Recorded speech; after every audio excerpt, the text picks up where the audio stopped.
Bonjour tout le monde. Mon nom est Mike Berthold. Je travaille chez Okta comme un architecte de solutions. Aujourd'hui, je vais parler sur une approche Zero Trust utilisant une application résistante à l'hameçonnage et sans mot de passe. Donc, on va parler aujourd'hui, c'est quoi les attaques d'hameçonnage? Comment on peut adopter une approche Zero Trust, zéro confiance, ça c'est mieux. Comment adopter une approche Zero Trust, zéro confiance? L'application sans mot de passe, c'est la raison que c'est très important d'utiliser ces approches et la prochaine étape que vous devrez suivre. Donc, les attaques d'hameçonnage sont quoi? Sont plus fréquentes. On voit une augmentation de à peu près 60% entre 2021 et 2022. Les attaques d'hameçonnage se multiplient. Puis on voit ça dans les nouvelles toujours. On voit ces tentatives de voler des identifiants, l'identificateur. Et donc, c'est un problème, c'est un enjeu, pas juste pour l'effectif, mais aussi pour l'identité des clients. Et donc, qu'est-ce qu'on peut faire? On peut au moins regarder c'est quoi le vecteur d'attaque. On voit des attaques sur l'identité, puis aussi sur le système. Quand on parle des atteintes à l'identité, on a plusieurs différents types d'attaques. Le bourrage identifiant, l'hameçonnage par courriel, SMS. On a des robots d'interception OTP, attaque dans mon milieu, attaque de fatigue MFA, de push. Ça, c'est une qui est un peu nouveau, mais c'est très dangereux parce que tout le monde maintenant reçoit des notifications pour valider des connexions. Puis, quand on procède à notre jour de travail ou si on fait de magasinage en ligne, on reçoit ces notifications push. Des fois, on dit « OK, oui, c'est vrai, je suis là, je travaille, c'est correct. » Mais les attaquants connaissent que les humains sont des humains. Ils se font des erreurs, elles se font des erreurs. Et donc, on a besoin d'avoir plus d'intelligence pour ces notifications. Parce que sinon, les attaques de fatigue, ils vont essayer 10 fois, 20 fois. Ça prend juste une fois qu'on accepte la notification. Puis là, on a alloué les mauvais acteurs d'entrer nos comptes. Puis l'hameçonnage par conditionnement OAuth aussi. Donc, pour prévenir ces attaques, on devrait utiliser des certificats résistants au hameçonnage et on va montrer comment ça fonctionne. On devrait utiliser la politique d'accès qui protège contre ces attaques. Et c'est toujours de multicouches. On devrait avoir plusieurs niveaux de défense. Quand on parle des attaques sur le système, attaques sur l'appareil, attaques sur le navigateur, le logiciel malveillant, rançongiciel, les attaques sur le réseau avec piratage DNS, le réseau non sécurisé, le piratage de stations volées.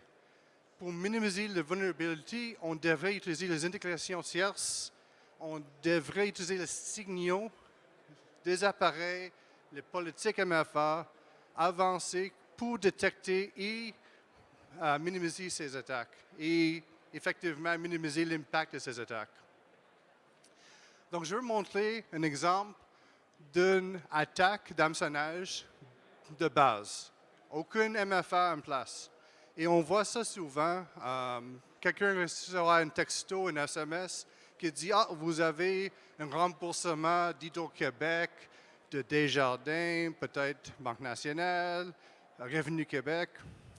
Cliquez sur ce lien pour avoir votre argent. » Et quand ils cliquent sur le lien, et moi j'ai essayé ça avec une machine virtuelle, évidemment, j'ai vu qu'ils ont copié 100% le site web d'Interac. Donc, ça montre comme c'est Interac. Si vous cliquez sur votre banque, le 12 plus majeures banques au Canada, ça semble, OK, maintenant je suis sur la page web de ma banque, je vais entrer mes identifiants. Mais c'est un site, une page d'hameçonnage. Et c'est seulement si on essaie de regarder le URL, par exemple, ou si on clique sur des différents liens, peut-être le lien pour aller dans un profil ou d'aller voir les hypothèques, on voit, ce n'est pas le vrai site parce qu'on a tous de 404. les erreurs 404, la page n'existe pas parce qu'ils ont juste pris juste une partie du site pour capturer ces identifiants. Mais ça arrive souvent. Et le problème encore, ce n'est pas la faute des humains, parce que moi je suis humain aussi, tout le monde fait des erreurs.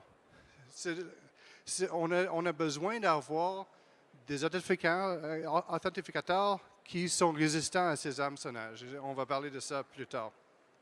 Donc, OK, peut-être on va mettre MFA dans le mix. Mais MFA traditionnel, c'est une OTP peut-être. Donc, même chose, la victime reçoit un lien, la victime clique sur le lien. La victime va avoir une page semblable à ce qu'elle a expecté, mais il y a un proxy dans le milieu. Et le proxy va utiliser ces identifiants contre le site légitime. Et ça va envoyer une OTP peut-être par SMS. La personne va entrer le SMS et voilà, l'attaquant a pris l'identifiant, a pris l'OTP pour l'utiliser lui-même ou pour voler le cookie de session pour prendre contrôle de le compte. Et donc ça, c'est une attaque qu'on voit plus et plus souvent parce que la plupart du monde maintenant a une genre d'MFA. Souvent, c'est un SMS. Et il y a des attaques sur SMS aussi, le piratage de SIM, par exemple, mais ça, c'est une autre façon de contourner MFA. Et comme j'ai mentionné, c'est un problème qui affecte tout le monde, globalement. Pas juste l'effectif, pas juste le client, mais tout le monde. Donc, qu'est-ce qu'on peut faire? On peut bloquer avec MFA résistant. Et donc, ça, c'est un MFA qui est assez intelligent pour avoir un lien entre l'identificateur puis le site légitime. Donc, on voit ici, c'est la même histoire. La victime va visiter une page d'hameçonnage, mais quand elle va essayer d'entrer ses identifiants, quand elle va essayer d'entrer peut-être son MFA, il va avoir une erreur parce que la page d'hameçonnage, peut-être c'est phishing.com, ça va être un autre site hébergé à quelque part. Ce n'est pas le même site que le site légitime, dans ce cas, legit.com. Et donc, son identifiant est refusé, l'OTP n'est pas envoyé, et donc le compte est protégé. Et donc, ça, c'est une façon de protéger contre l'hameçonnage. Donc, comment fonctionne un authentificateur résistant à hameçonnage? Aucun secret partagé. C'est une paire de clés d'identification est signée cryptographiquement et la clé privée est stockée dans le module de sécurité matériel sur l'appareil de l'utilisateur. Donc, on n'a pas besoin de partager ce secret avec l'application. On n'a pas un problème s'il y a une fuite de données sur le côté de le service. Lié à l'origine, comme j'ai mentionné, une paire de clés d'identification est liée à un domaine spécifique. Et donc, on ne peut pas utiliser ces identifiants sur un autre site. On ne peut pas avoir un OTP si on est sur le mauvais site. Et fiable. L'attestation de l'authentificateur permet de vérifier que la clé publique provient d'un authentificateur de confiance. Donc, avec ces trois éléments, on a un authentificateur qui est maintenant résistant à hameçonnage. Mais pour faire tout ça, c'est aussi important d'adopter une approche zéro trust. Et je vais montrer c'est quoi une approche zéro trust ou zéro confiance. Le principe zéro trust, il y a trois principes majeurs. Le moindre privilège, accès accordé par session, accès accordé par ressource. Si on commence à travailler à une succursale d'une banque, la première journée, on n'a pas toutes les clés, on n'a pas le mot de passe pour entrer au vote. C'est normal. Mais en informatique, souvent, on donne tous au début. Quelqu'un entre ses identifiants, puis après ça, la personne peut faire n'importe quelle chose qu'elle veut faire. On devrait changer cette attitude. On devrait dire, OK, on a fait la vérification, on va laisser entrer, mais s'il y a une transaction qui est sensible, on devrait faire des autres validations. Lié à ça, c'est aucune confiance implicite. Notification et autorisation sont basées sur des politiques. Comme j'ai mentionné, si on a des transactions sensibles, on devrait avoir des autres validations. On devrait assurer l'intégrité et sécurité des actifs. Puis on devrait, c'est sûr, on devrait, mais des fois on n'utilise pas, mais on devrait utiliser les communications sécurisées. Et un autre élément, contrôle continu, avec surveillance continue. Quand je dis ça, il y a du monde qui dit « Ah, surveillance, mais la vie privée est importante. » Et oui, ce n'est pas une question d'investiguer c'est quoi que le monde fait avec leur accès, ce côté des informations personnelles, mais c'est important de dire, ou être capable de dire, qu'est-ce qui a été fait avec tel accès, telle date, c'est quoi la transaction, c'est quoi le comportement. Parce que c'est comme ça qu'on peut juger qu'un comportement est anormal. Et s'il y a un comportement anormal, on devrait faire des autres validations. On devrait faire des autres vérifications pour assurer que le compte est utilisé par la personne et pas par une acteur mauvaise. Et un état dynamique et observable est très important aussi. On devrait être capable d'observer ce qui arrive dans un état dynamique. Les gens bougent d'une place à l'autre. Peut-être qu'ils commencent une transaction à la maison sur son mobile, mais prennent le train pour aller quelque part. Donc, il y a des changements qui arrivent durant cette journée, mais on devrait répondre à ça et dire, OK, oui, ça c'est normal. Ah, OK, maintenant, quelqu'un qui a commencé à Brassard, maintenant la session essaie de continuer à New York, ça ne fait pas sens. Donc, c'est avec ces signaux et cette intelligence qu'on peut avoir des politiques bien placées pour défendre pas juste nos données, pas juste nos systèmes, mais nos clients aussi. La nécessité de ces initiatives Zero Trust. On a maintenant un effectif hybride. On a vu ça avec la pandémie. Le monde a changé. Le monde maintenant travaille partout, à la maison, au café, etc. Les menaces sont très sophistiquées et leurs conséquences sont très graves. On voit l'adoption de nuages ou cloud, puis on voit cette transformation numérique que toutes les organisations et entreprises poursuivent. Donc, je vais vous montrer le modèle Zero Trust ou Zero Confiance de CISA. CISA, c'est le Cybersecurity and Infrastructure Security Agency, ou l'Agence de cybersécurité et sécurité d'infrastructure aux États-Unis. Et ils ont ce modèle, j'aime ce modèle parce que ça montre la fondation de Zero Trust est basée sur 5 piliers. Et le premier pilier, c'est l'identité. L'identité est centrale parce que tout le monde travaille partout, parce que les clients sont partout. L'identité, c'est le facteur qui unifie toutes les transactions, toutes ces informations. Les autres piliers sont importants aussi, l'appareil, le réseau et l'environnement, la charge de travail des applications et les données. Ensuite de tout ça, on a la visibilité, comme j'ai mentionné, l'observabilité et analyse de ces données. L'automatisation et l'orchestration est très important. Et la gouvernance envers tout ça.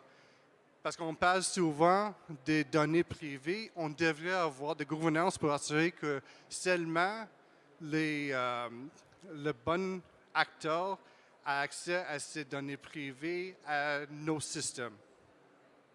Et le principe de base comme j'ai montré. Donc, on a un modèle d'adoption d'identité pour Zero Trust. Et tout le monde commence au numéro 1, le modèle traditionnel, où on commence à réfléchir au rôle qui joue l'identité dans la stratégie de sécurité. La prochaine étape, c'est le modèle émergent, qui est axé sur la rationalisation de l'expérience utilisateur avec des contrôles de sécurité en place pour les applications basées sur cloud. Puis on procède à un modèle en maturation qui considère l'identité comme un élément fondamental de politique de sécurité et de l'expérience utilisateur. Et c'est là qu'on commence à voir l'impact de l'identité sur tout ça. Le modèle surélevé, c'est une extension de protection aux technologies existantes et la consolidation de stratégies d'identité et de sécurité.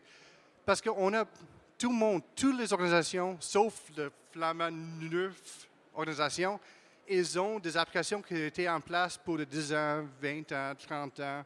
avec différents stores d'identité, avec différentes stratégies, avec différentes défenses. Le problème, c'est tous des pièces individuelles. On devrait prendre beaucoup de temps pour maintenir tout ça, pour assurer qu'il y ait une cohérence. Mais quand on commence à centraliser tout ça, c'est là qu'on peut avoir des meilleures défenses et on peut avoir des stratégies qui sont définies centralement, mais s'appliquent partout. Et finalement, le modèle évolue. Et là, l'identité intégrée dans une pratique de sécurité moderne pour soutenir la transformation numérique et pour adopter le concept d'accès le moins privilégié. Et c'est là qu'est le but. Il n'y a presque aucune organisation qui a la 5e étape, mais c'est là qu'on devrait essayer de procéder.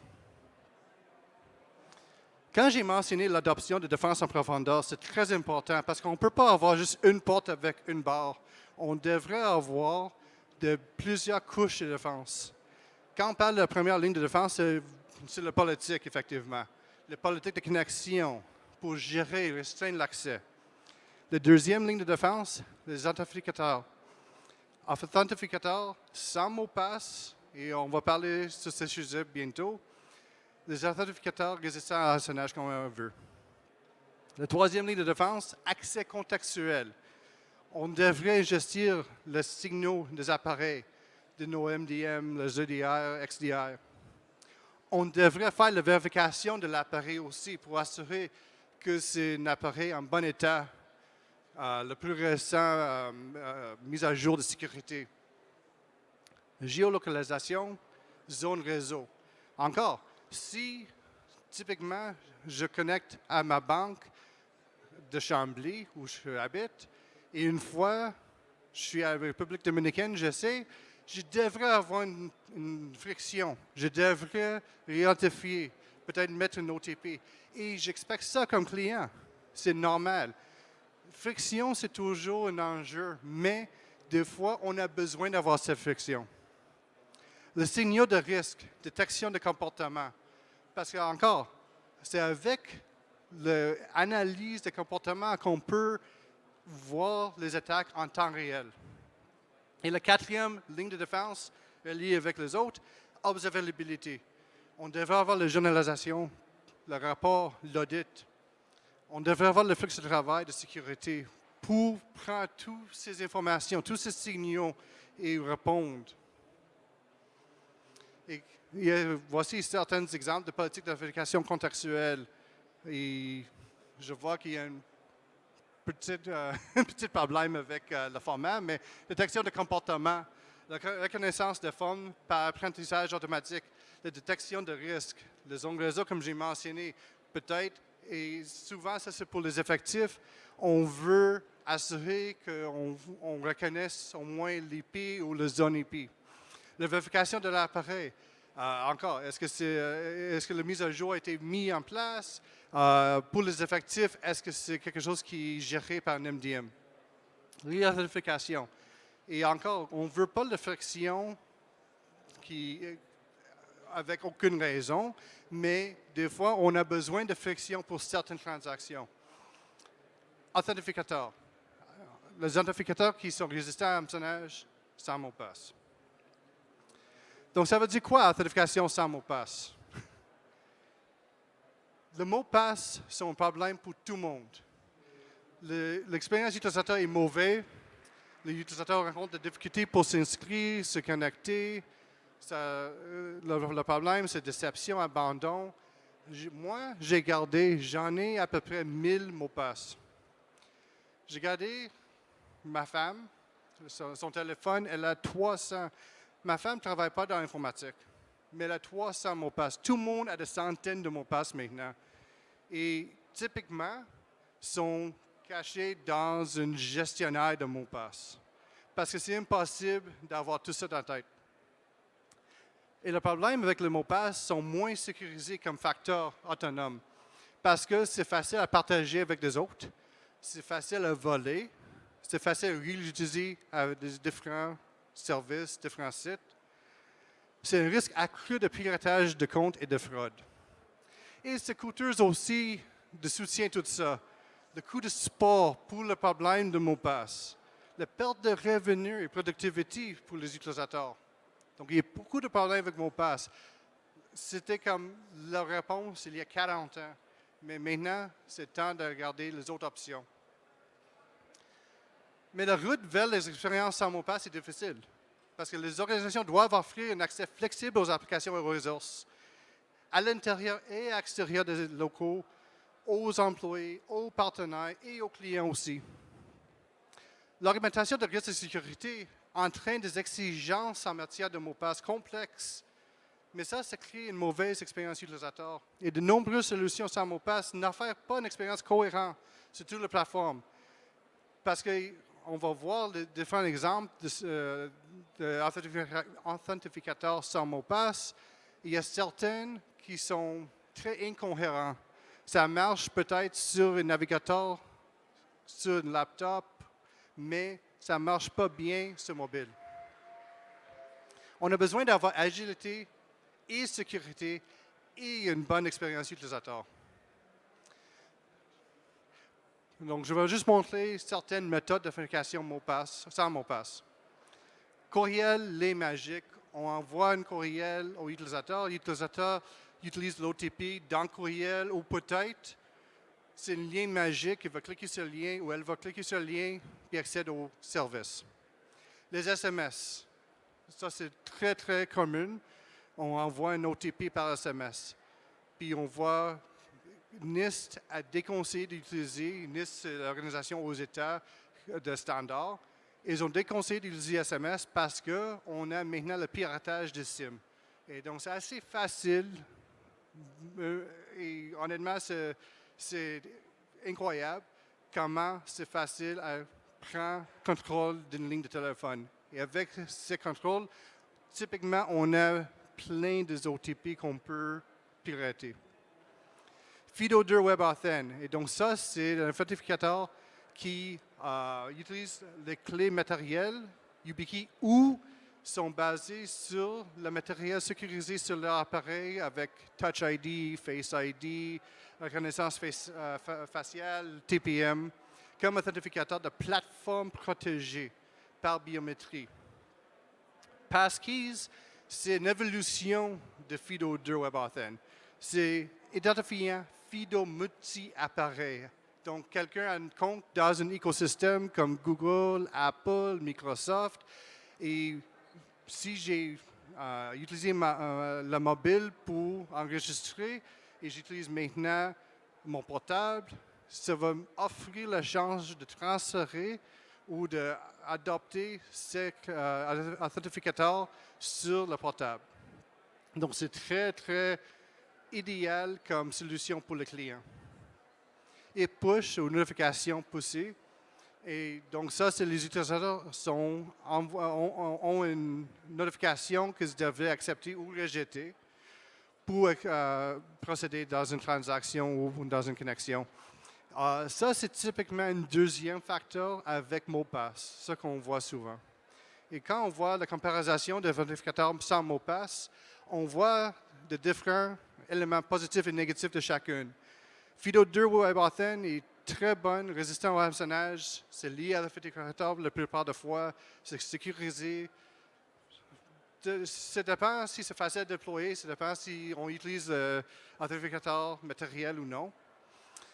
Mais l'inscription et récupération en libre service est assez facile aussi, mais c'est axé sur l'effectif. Passkeys, c'est quelque chose qui est axé sur le client. C'est résistant au hameçonnage aussi.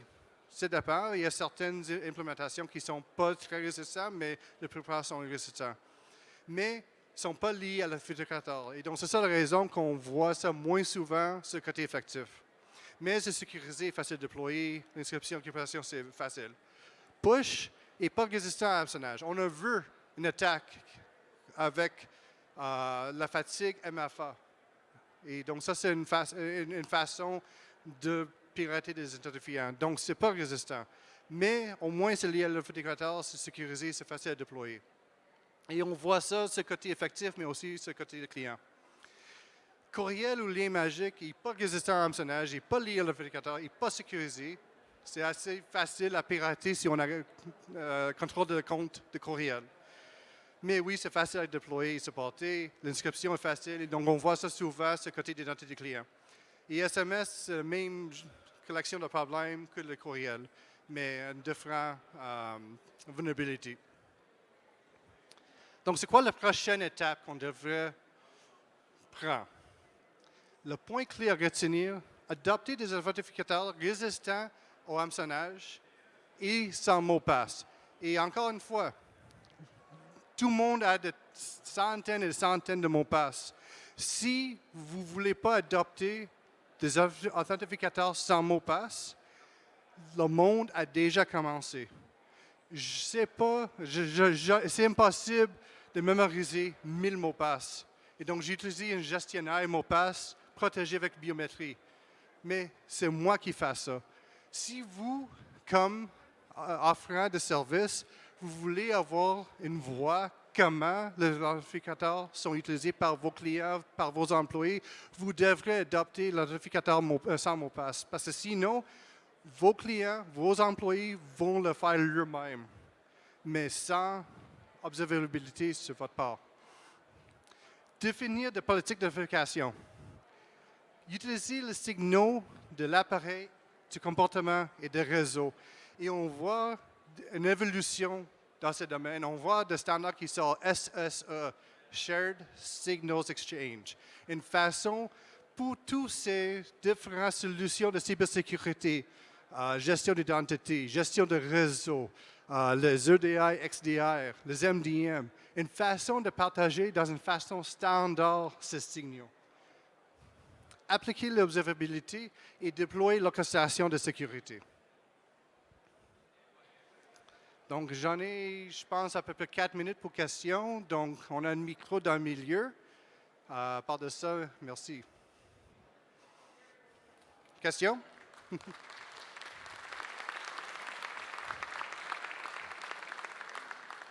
C'est votre chance si vous avez des questions. On a un autre 3-4 minutes. Et sinon, merci beaucoup. Passez une excellente journée.